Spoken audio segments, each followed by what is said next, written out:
2 Shemuel chapter 15. And it was after this that Absalom prepared him a chariot and horses, and 50 men to run before him. And Absalom rose up early, and stood beside the way of the gate. And it was so, that when any man had a suit which should come to the king for judgment, then Absalom called to him, and said, Of what city art thou? And he said, Thy servant is of one of the tribes of Israel. And Absalom said to him, See, thy matters are good and right, but there is no man deputed of the king to hear thee.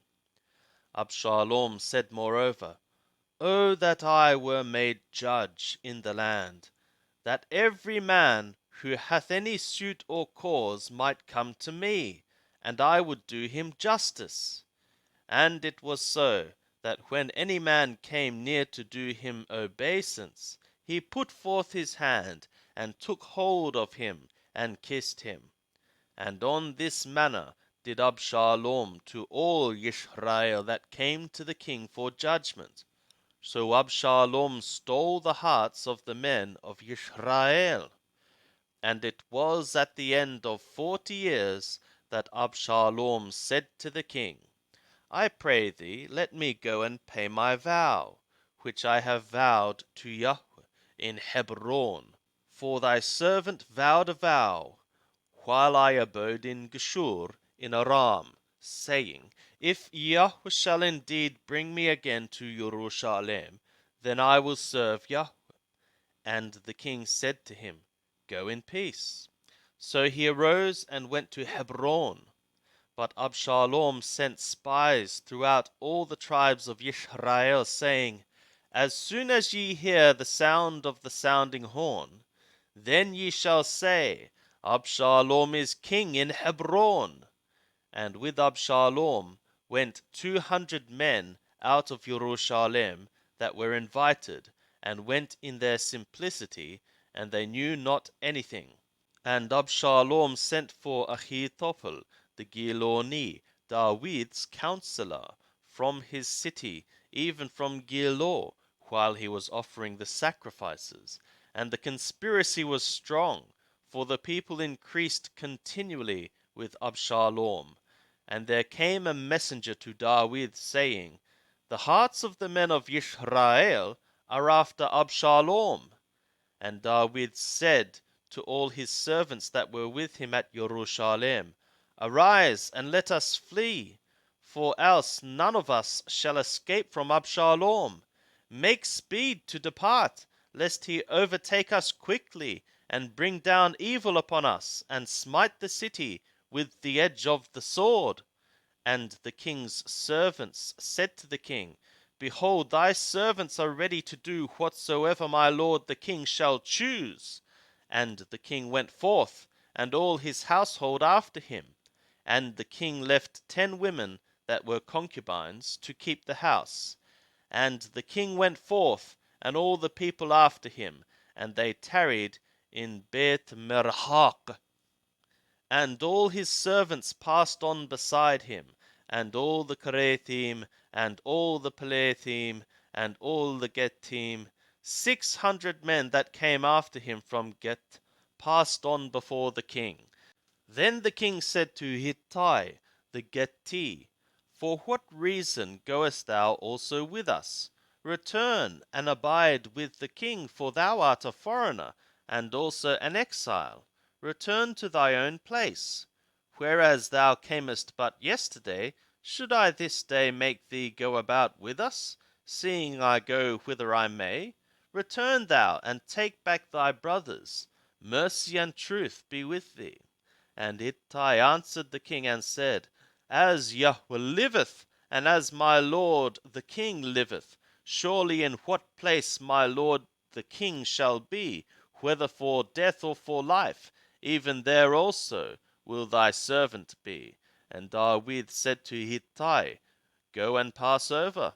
And Hittai the Getti passed over, and all his men, and all the little ones that were with him. And all the country wept with a loud voice, and all the people passed over. The king also himself passed over the brook Kidron, and all the people passed over toward the way of the wilderness.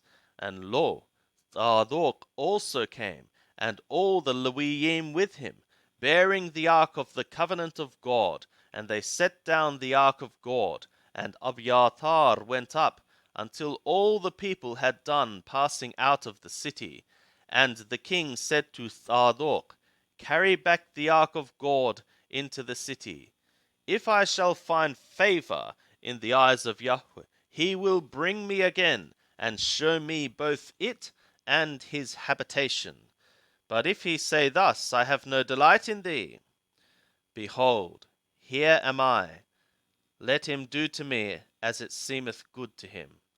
The king said to Zadok the priest also, Art thou not a seer? Return into the city in peace, and your 2 sons with you, Ahimaaz thy son, and Jehonathan the son of Abiathar. See, I will tarry at the fords of the wilderness, until there come word from you to certify me. Zadok therefore and Abiathar carried the ark of God again to Jerusalem, and they abode there. And David went up by the ascent of the olives, and wept as he went up. And he had his head covered, and went barefoot. And all the people that were with him covered every man his head, and they went up, weeping as they went up. And one told David, saying, Ahitophel is among the conspirators with Absalom. And David said, O Yahweh, I pray thee, turn the counsel of Ahitophel into foolishness. And it was that, when David was come to the top of the ascent, where God was worshipped, behold, Hushai the Archi came to meet him, with his coat rent, and earth upon his head. And David said to him, If thou passest on with me, then thou wilt be a burden to me. But if thou return to the city, and say to Absalom, I will be thy servant, O king, as I have been with thy father's servant in time past, so will I now be thy servant. Then wilt thou defeat for me the counsel of Ahitophel. And hast thou not there with thee Zadok and Abiathar the priests?